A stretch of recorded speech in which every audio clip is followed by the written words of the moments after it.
Democrats willing to react. Top Democrats condemning anti-Semitism comments after Congresswoman Ilhan Omar suggests controversial support for Israel is fueled by donations from pro-Israel lobbying group AIPAC. Here's one Democratic senator reacting to that claim. The suggestion that AIPAC has influence because of the Benjamins, completely wrong. Absolutely wrong. It's an offensive anti-Semitic stereotype. It's wrong in that way, and it's also factually wrong.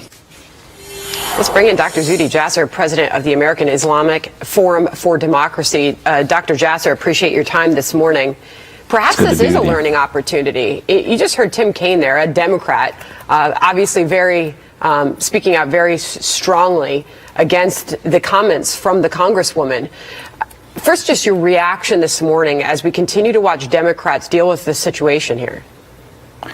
Well, I think, we're learning, and America should now be learning what we Muslim reformers are dealing with. The left has been lifting up Islamists to become the standard bearer of our community when, in fact, they're radicals. And we have to understand what Congresswoman Ilhan Omar is. She's a byproduct of the Islamist movement, and the left has had this sort of red-green axis, this coalition between the socialist movements of the world and the far left and the Islamist movement. And we see in her comments about Israel, her anti-Semitism, the same thing you see at the UN, where Iran, Saudi Arabia, all the Islamist countries of the OIC are constantly attacking Israel. So her worldview is coming to be, no matter how much she tries to apologize it off and dismiss it, she is full frontal Islamism, and this is what we in the Muslim community deal with, and the left now has to sort of deal with its unholy alliance with the Islamists and the collectivists, where they view, the Islamists view every other religious community as a whole. So they collectivize the Jews, they collectivize Christians, they collectivize America. And being a congressperson should not be on-the-job training in Americanism. So to be clear, she's apologized for these comments. It took some time, but a long list of Democrats came out against those comments, including Nancy Pelosi and Chuck Schumer. Leading Democrats put out a statement against her comments. She has said unequivocally that she apologizes for those. She didn't mean to offend anyone, and she does appreciate this as a learning matter for her. Perhaps take the opportunity. Tell us about AIPAC, the American Israel Public Affairs Committee. What does it do? Who does it support? How is the money spent? Address at the root of this issue, because at the end of her apology, she said this: I reaffirm the problematic role of lobbyists in our politics, whether it be AIPAC, the NRA, or the fossil fuel industry. It's gone on too long, and we must be willing to address it. So she apologizes, but then says this.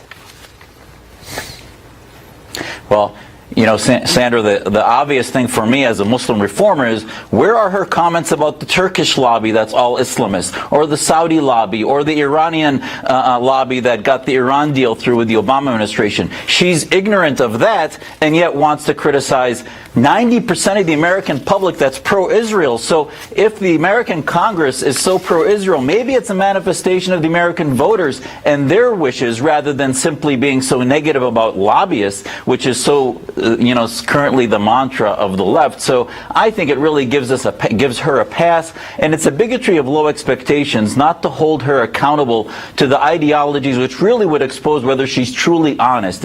What is her position on radical Islamism and the root cause of her anti-Semitism? I wouldn't believe her apology until she really says, you know what, I need to go through rehab against the ideology of Islamism and understand the roots of hate of anti-Semitism from the scriptures and other ideologies that have shaped a lot of the imams and clerics in our community. And a reminder, she sits on the Foreign Affairs Committee. Lee Zeldin, Liz Cheney, Steve Scalise are members of Congress who are asking for her to be taken off of that committee. We'll ask Steve Scalise about that coming up. He joins us in the 11 o'clock hour. Nancy Pelosi, again, she's called these comments deeply offensive. They have come out and rebuked her.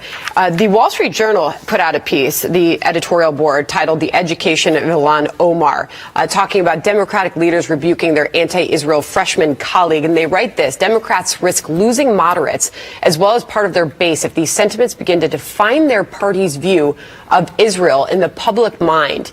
They're wise to send a rebuke now. How should the party move forward in the wake of this moment, do you think, Doctor?